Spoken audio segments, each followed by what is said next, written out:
در نهایت فرخور جانوری حاصل پیلا آغاز یافت. ایوب شاه رحیموف از جماعت دهود 20 سالگی استقلالیت تاجیکستان نظر به سال گذشته امسال زیادتر پیلا میسپارد. ایوب شاه میگوید که نگاهبین و پرورش کرمک کاری بسیاری را طلب مینماید. آنها مدت یک ماه با نگاهبین و پرورش کرمک مشغول شده به تلفات حاصل پیلا را جمع‌آوری نموده آن را آورده به نقطه قبول پیلا سپاریدند.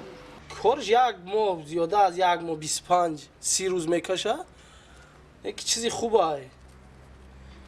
هم سومش سر وقت میگیریم هم جای کاری میشوه مدت بیکار نمیمونیم چند کمبودیمون بود میشه حسابی همین علاوی و هیزم و همش در همین چی میداره پیلاده 1 کیلو پیلاده 7 سومون میتنم. پیلا پروری رکن مهم ساحه کشاورزی بوده برای رشد صنعت کشور موقع خاصه دارد. پیلا اشیاء خام صنعتی است در صنعت سبک واسه استفاده برده می شود. محصولات خام تیار صنعتی است. البته زار یک نشاندهی دولت یک نشانده نوعی است. این ما میتوانیم که با واسطه همین استحصال پیلا برزیاد کردن تاجیکستان را از حساب آدرس اطلس در جهان بود معرفی نماییم. نه تنها با صنعت و با مردی و نشانی ملت تاجیک سرفراز ملت تاجیک بلکه ما میتوانیم با آدرس اطلس نیست همین تاجیکستان را در جهان معرفی کرده توانیم چون که اطلس در تمام جهان چیز خشد دارد.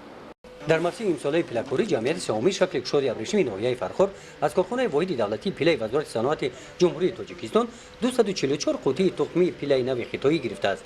این تخمی را به خوجگی‌های دهقانی موافق شهردنامه تقسیم نمودند. جمع‌آوری پیلا در ناحیه نظر به سال گذشته امسال یک هفته پیشتر آغاز گردید.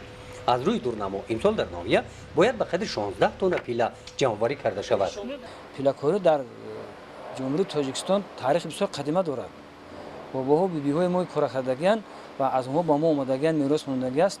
حتما بعضی نفرانی هستند که حتی شاهد اون بودیم که پیلا را تخمی را بردند و علاقه اومده بودند که با ما کرمک دید ما پیلاکاری میکنیم.